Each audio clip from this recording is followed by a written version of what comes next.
My husband took me on a dream vacation to Thailand. By the third day he was gone. No note. No explanation. No flight home.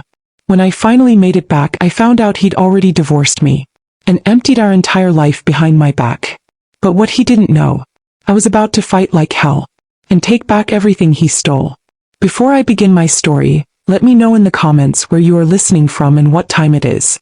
I just want to know, I'm not alone in this. And if you feel moved by what you hear, consider subscribing. It helps more people become aware of the reality of elder abuse. Now let me tell you what really happened. I didn't know I was walking into a setup when Malik booked that trip to Thailand. I remember standing in the airport holding my little belly with both hands, trying to keep my balance while smiling through the swelling in my feet. We had waited so long for this.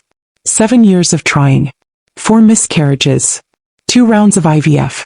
1 miracle. That's what the doctor called it, a miracle pregnancy. I was 14 weeks when Malik surprised me with the tickets. He said he wanted to celebrate. A baby moon, he called it. At first I believed him. The first 2 days were beautiful. We landed in Phuket, stayed in a beach resort with pink sunsets and chilled coconut water. He even rubbed my back at night, made jokes about baby names. We walked through markets, took photos, and for a moment I forgot how distant he'd been for the past year. I forgot how cold he was after we transferred the embryo. How quiet he'd gone every time I brought up baby clothes or bassinets. But by the 3rd day his smile started to crack. He stayed glued to his phone. He snapped at me in public when I asked him to slow down. Said I was overreacting when I asked why he'd cancelled our couple's massage. That night he didn't come to bed. I found him asleep on the balcony, claiming he just needed air. I didn't push. I told myself he's tired. It's the heat. He's just stressed. On the 4th morning he was gone. I woke up to an empty bed. His suitcase was missing. His toothbrush too. I searched the room, the bathroom, the lobby. Nothing. When I asked the front desk if they'd seen him, the young man behind the counter smiled and said, "Oh yes, Mr. Rhodes checked out this morning. He said you'd be staying 1 more night." I blinked. What? The man just nodded politely. He paid for 1 extra night for you. After that you'll need to provide payment. I reached into my purse and grabbed my wallet. My cards were declined. Every single one. The phone in the room had been disabled. I had no international service on my cell. My passport was gone. I panicked, tore apart every drawer, every suitcase zipper. Nothing. I was alone in a foreign country, pregnant, with no ID and no money. For hours I sat in that hotel room, rocking back and forth on the edge of the bed, whispering to myself, no. He wouldn't. He wouldn't do this. At sunset my phone finally rang. It was Malik. I answered it with my heart pounding. "Where are you? What's going on?" His voice was calm. Too calm. "I filed for divorce," he said. "It's done. I signed everything. You'll be served soon." My breath caught. "You left me here? In Thailand? Alone?" "I left you with a day's worth of shelter and enough time to figure it out," he said. "You're not helpless." I started crying. "Malik, I'm pregnant. This baby. I don't know if that baby is mine." My mouth opened but nothing came out. "You've been acting strange for months," he continued. "There were times I didn't even feel like we were trying for the same thing. And now, you're suddenly pregnant out of nowhere. I'm not going to get trapped."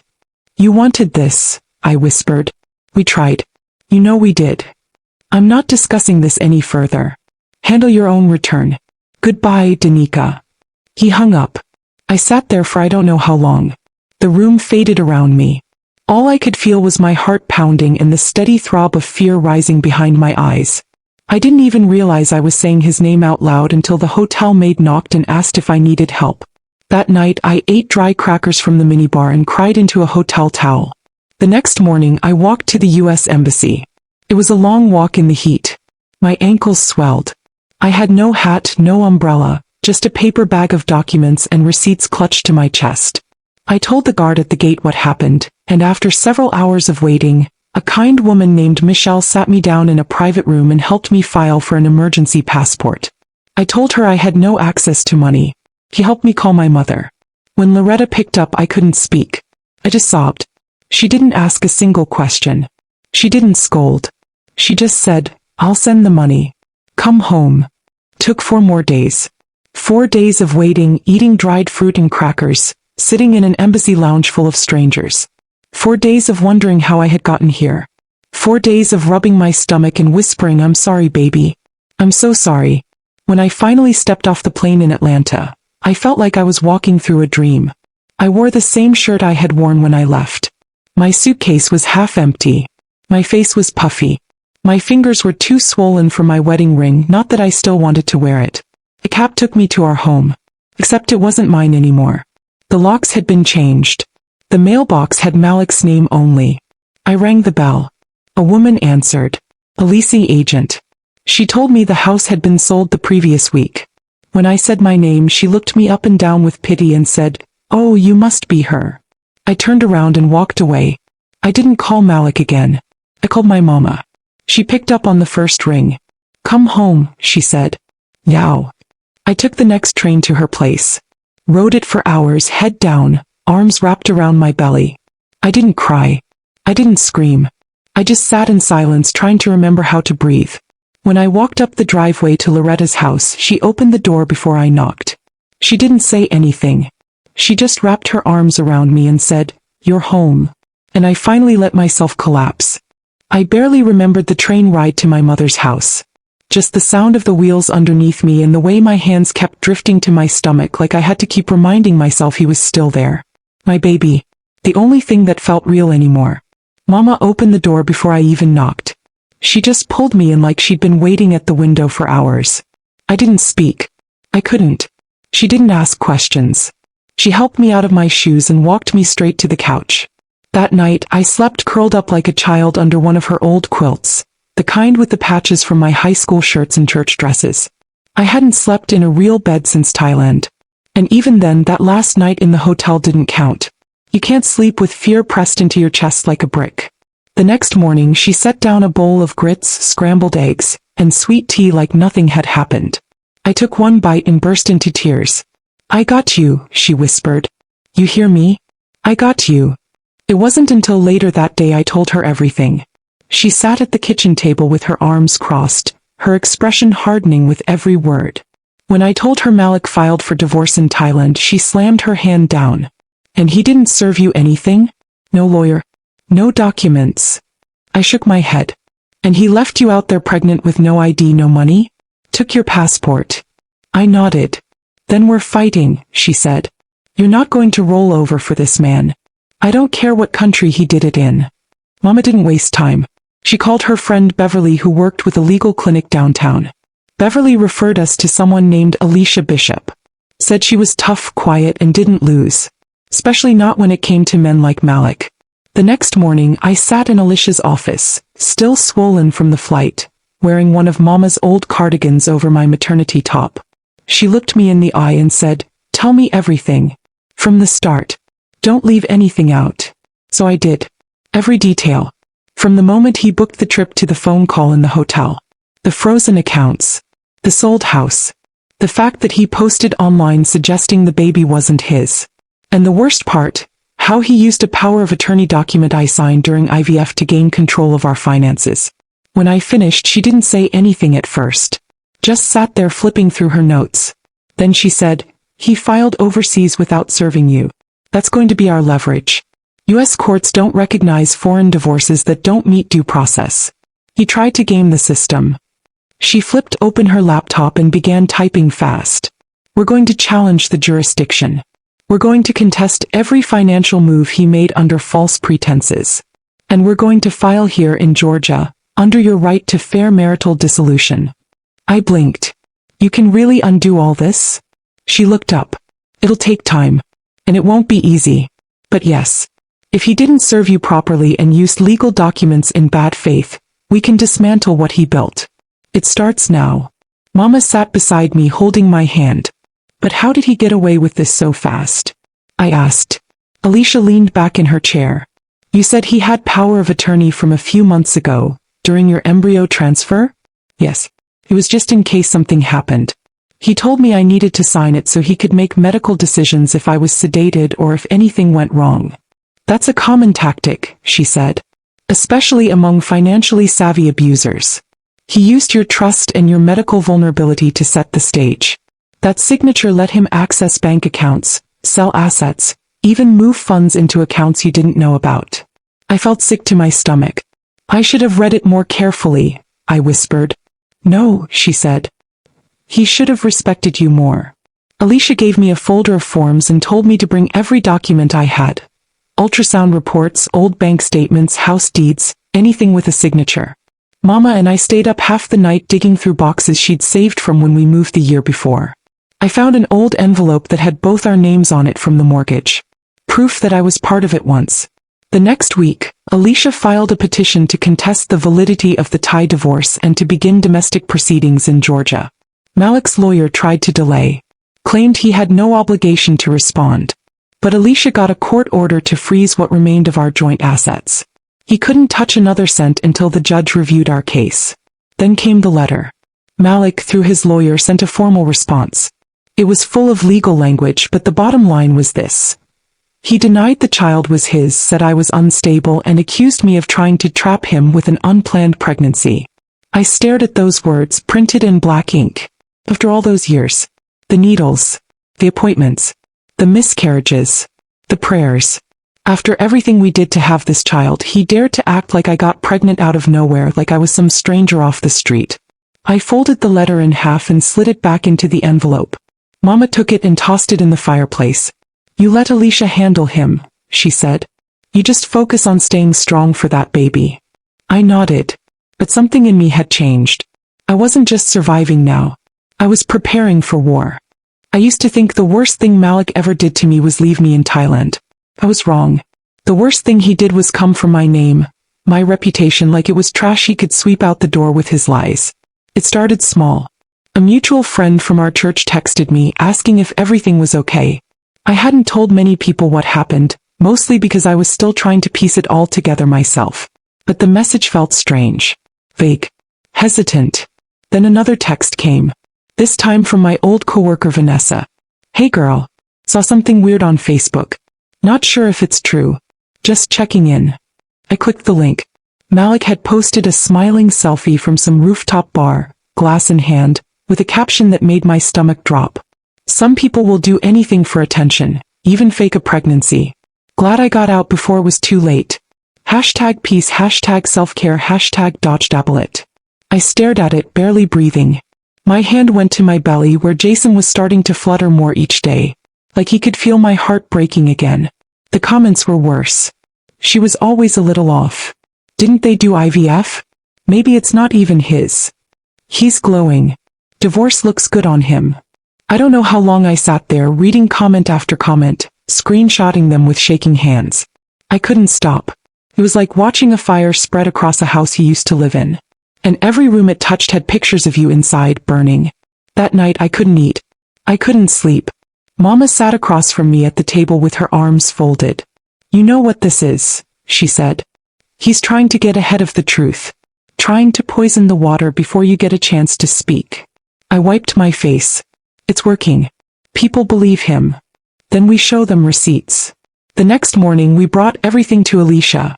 Printed posts, comments, even screenshots of old fertility clinic emails where Malik and I had coordinated appointments and medications. She scanned through them, expression flat. This is good, she said. Good? I asked, exhausted. Legally good, she clarified. He's establishing motive, publicly discrediting you before paternity testing, before asset hearings. He's not smart enough to keep quiet, and that works in our favor. I sat back. He's saying I'm unstable. That the baby's not his. Which is why we're filing for a court-ordered DNA test today, she replied, tapping her pen. He refuses, we'll use it against him. He complies, we settle it. Either way, we build the case. She paused. There's more. I found proof he funneled some of your joint funds into a shell account 3 days before the Thailand trip. That violates multiple asset-sharing agreements. The power of attorney isn't bulletproof, not when fraud is involved. That was the first time in weeks I'd felt the faintest breath of hope. Not joy. Not comfort. Just a little oxygen returning to my lungs. Do I have to face him? I asked. Eventually, Alicia said. But not yet. For now he has to face me. In the weeks that followed I started to show more. I had to buy new clothes from a consignment shop because I didn't want to go near a mall. I felt like people were watching me, wondering if what Malik said was true. If I was faking. If I was crazy. That's the thing about humiliation. It doesn't just stain your name. It tries to stain your walk, your smile, your breath. But Jason kept growing. And Mama kept showing up. She rubbed my feet every night. Read me Bible verses I hadn't heard since I was a girl. She even started prepping a little nursery in the guest room without saying a word about it. He's gonna need his own corner, she told me. And you'll both need a place to rest when this is all over. One afternoon I got an envelope in the mail. It was a letter from Malik's attorney. A formal motion to delay all proceedings, on the grounds that I was emotionally unfit for court involvement due to pregnancy-related instability. I laughed. For real, for the first time in months. Mama read it and said, "That man has lost his damn mind." Alicia filed a counter-motion so fast I swear she didn't even blink. She attached the screenshots, the financial records, the posts. She filed for a temporary freeze on all remaining funds and submitted a sworn affidavit confirming that I was mentally competent, medically stable, and being targeted with character defamation. Then she looked me in the eye and said, "This isn't just about getting your money back anymore. This is about making sure he can't do this to anyone else." And something in me snapped into place. I wasn't the woman he left in Thailand anymore. I was the woman preparing to take him down in court. He thought I'd fall apart quietly. He thought the pregnancy would break me. He didn't count on Alicia. He didn't count on Mama. And he sure as hell didn't count on Jason. Because that baby he swore wasn't his? He was about to prove him wrong in front of a judge. I never imagined walking into a courthouse pregnant, swollen, and fighting for everything I ever worked for. But that's exactly where I found myself. Mama came with me, of course. She wore a navy blue suit and her church pearls like it was Sunday service, not family court. She said, "If he's gonna see you, he's gonna see you covered in strength." Alicia met us at the courthouse steps, clipboard in hand, no makeup, not even earrings, just pure strategy. The hearing was procedural. Not the final trial, but the first step to challenge Malik's overseas divorce, freeze assets, and establish paternity testing. I hadn't seen Malik since the trip. I wondered what he'd look like. If he'd changed. If he'd even look me in the eye. He did not. When we walked into the courtroom, he was already seated with his new attorney. He didn't stand. Didn't nod. Didn't glance at my belly. Just scrolled on his phone until the judge walked in and called us to order. Alicia stood up and opened with calm precision. She presented everything. The emergency passport filed in Thailand, the power of attorney Malik had activated without proper explanation, and the evidence that I had never been properly served divorce papers in that jurisdiction. "Your Honor," she said, "the petitioner executed an overseas divorce while knowingly denying the respondent her legal rights, financial access, and physical safety. We are not simply asking for a delay or a review. We are asserting that this divorce was carried out through deceit, and it must be voided under Georgia law." Malik's lawyer, a smug-looking man named Bishop, no relation to Alicia, stood and began rattling off about mutual incompatibility and emotional instability during pregnancy. I felt Mama tense beside me. Then came the real slap. He said, "And we'd also like to register concern that the child the respondent is carrying may not, in fact, be Mr. Rhodes's biological child." I didn't even flinch. I just stared straight ahead while Alicia slowly stood and said, "We are requesting a court-ordered DNA test to establish paternity. The respondent welcomes it. The petitioner has refused it 3 times." The judge looked over his glasses. "Is that true, Mr. Rhodes?" Malik didn't even stand. He just nodded and said, "Yes, Your Honor. I do not consent to the test. I have doubts." The judge raised his eyebrows and looked back at Alicia. "You'll have it within 30 days, he said. "And in the meantime, I am freezing all marital assets until we determine whether the overseas divorce was properly executed under Georgia law. I'm also granting the respondent temporary exclusive access to any previously shared residences and shared vehicles. If the petitioner contests, he may appeal, but I advise against it." I didn't hear much else after that. Just the sound of my pulse slowing, the breath I'd been holding finally leaving my chest. When court ended, Malik walked past me like I was invisible. I saw his jaw clench. His lawyer whispered something and they kept moving. But I noticed it. He wasn't smiling anymore. Outside, Alicia turned to me. This isn't the win. But it's the wall. And he just ran into it. I nodded. Later that week, Malik's refusal to take the DNA test made the rounds online. Someone from Alicia's office had quietly passed the court documents to the same journalist who covered my story after Jason's birth. She didn't sensationalize it. She just printed facts. Georgia woman stranded abroad while pregnant now faces paternity denial by husband who filed foreign divorce. The comments were different this time. They weren't mocking. They were furious. I've seen this happen to my aunt. My ex tried this too. Don't give up, sis. I was born after my father denied me too. You got this, mama. People started sending things. Baby clothes. Gift cards. A stroller showed up on our front porch. Loretta cried when she opened a box of diapers that came from a women's group in Kansas City. You're not alone anymore, she said. Not even close. But I didn't want sympathy. I wanted justice. And Alicia was building the kind of case that made men like Malik sweat in air-conditioned courtrooms. She traced every transaction tied to that power of attorney, proving Malik liquidated assets after I had revoked it by email weeks before the trip. She found the condo rental he paid in full using a shell account. She tracked the timeline of social media posts he made suggesting infidelity and mental illness. She even got statements from our fertility clinic confirming Malik had attended multiple appointments and had congratulated the staff personally when we got the pregnancy confirmation. He can't walk this back, she said. It's all on record. I asked her one night, do you think he actually believes the baby isn't his? Or is it just about money? Alicia just looked at me. Both, she said. But mostly, it's about control. You scared him the moment you stopped asking for him. Jason kept growing. He was strong. Kicked like he was already fighting for me. I counted the days until the next hearing. I knew it wouldn't be over quickly. I knew Malik would try something else. But the difference now? I wasn't waiting to be rescued. I was showing up. I was ready. Jason came into the world on a Wednesday morning just before dawn after 13 hours of labor and a week of emotional hell. I didn't scream when the contractions hit. I'd already screamed enough in the weeks leading up to it. I labored in a public hospital room because my insurance had lapsed when Malik closed our joint policy. Mama sat beside me the entire time, rubbing my back, whispering prayers in my ear. The nurses were kind. One of them, a young sister named Denise, leaned in at one point and said, "You've got people out here pulling for you." I read your story. I nodded, too tired to answer. Jason cried the moment he arrived, lungs full and fierce. He was tiny but healthy. 10 fingers. 10 toes. My nose. Malik's mouth. A full head of curly hair that looked like it had been combed by angels. I held him and whispered, "You made it. We made it." He was perfect. Malik never showed. Not a text. Not a call. Not even a card. But the next morning his name was trending. It started with a local news piece. The same journalist who ran my story before had followed up, this time with documentation from the court.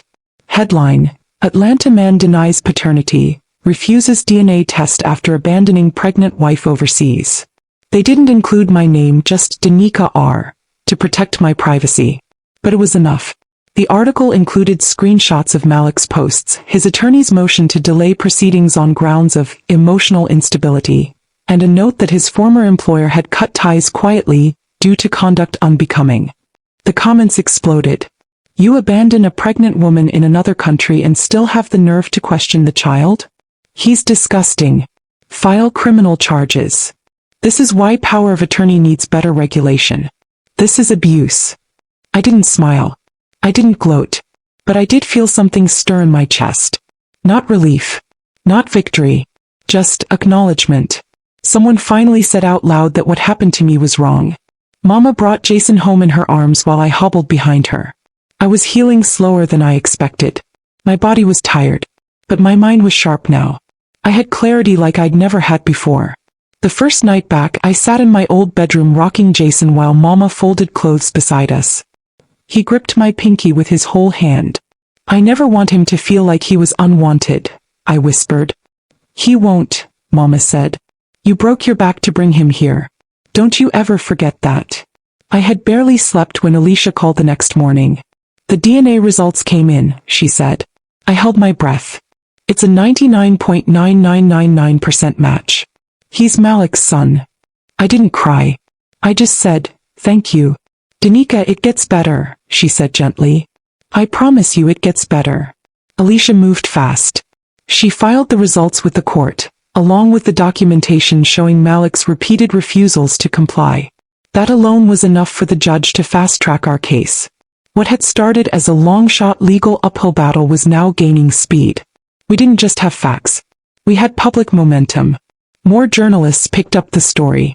Advocacy groups for financially abused women began reposting it. A women's legal fund called Alicia's office and offered to cover the rest of my litigation fees. Malik's silence finally cracked. His attorney sent Alicia a proposal, a private settlement, quiet custody agreement. No further hearings. No press. I laughed when she told me. Not a chance, I said. He dragged me through the mud. He can stand in it now. A week later, Malik filed a motion to dispute paternity again, even after the results were confirmed. Alicia countered with everything. Financial records, the revoked power of attorney, emails from the fertility clinic, text messages between us confirming his joy when we learned I was pregnant. Screenshots of his own social media bragging about becoming a dad before he changed his tune. The court date was set. It would be our final hearing. I started preparing. Not just legally but emotionally. Mama bought me a new dress. Dark green. Modest but strong.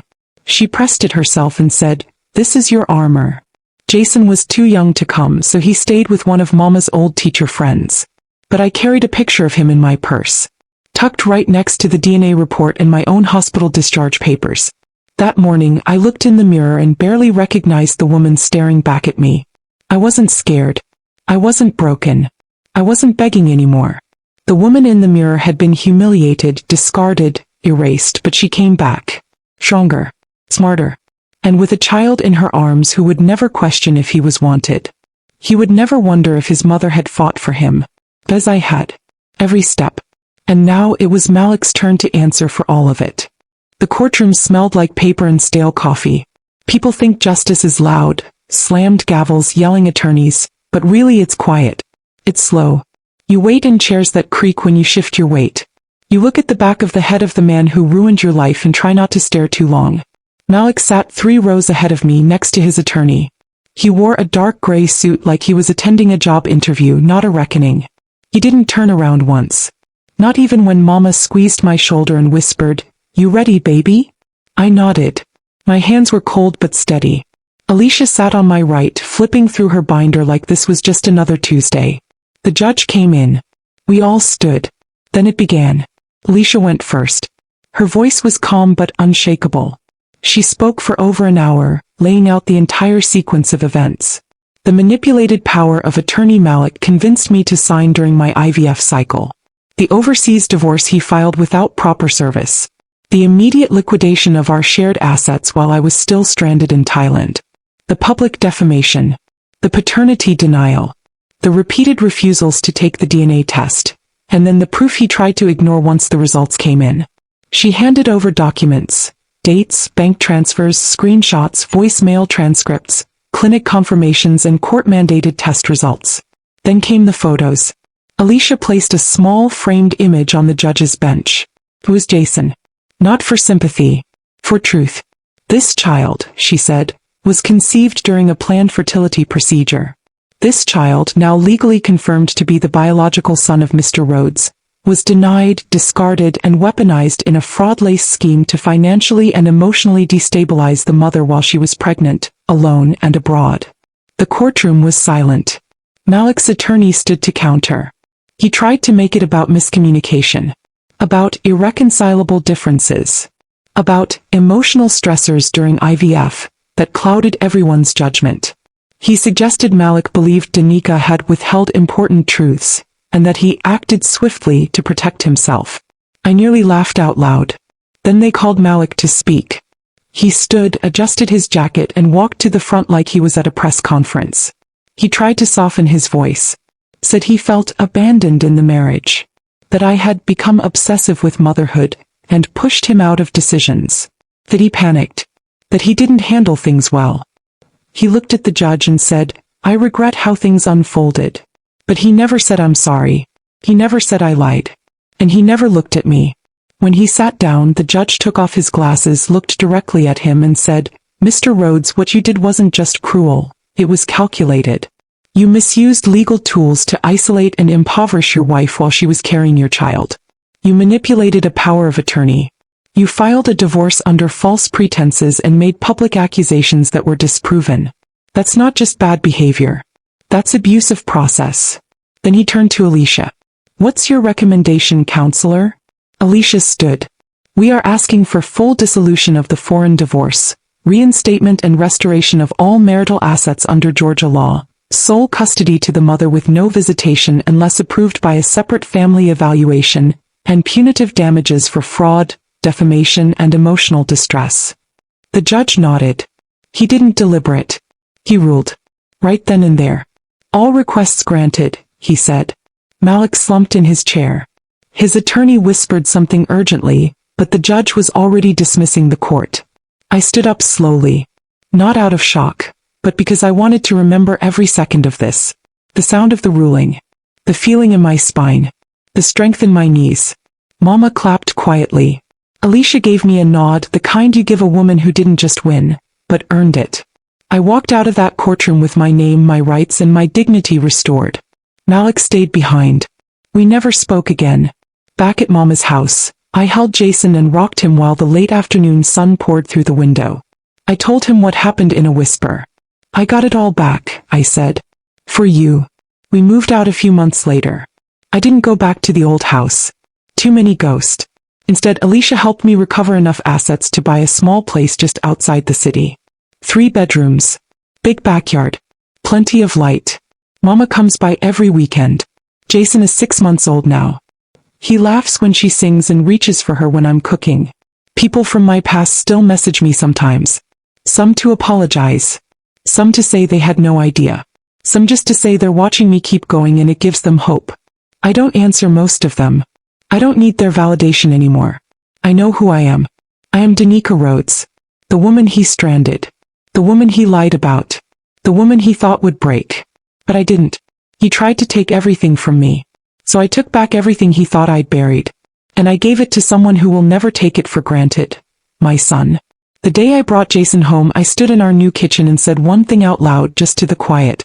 "We're safe now." And for the first time in a long time I believed it.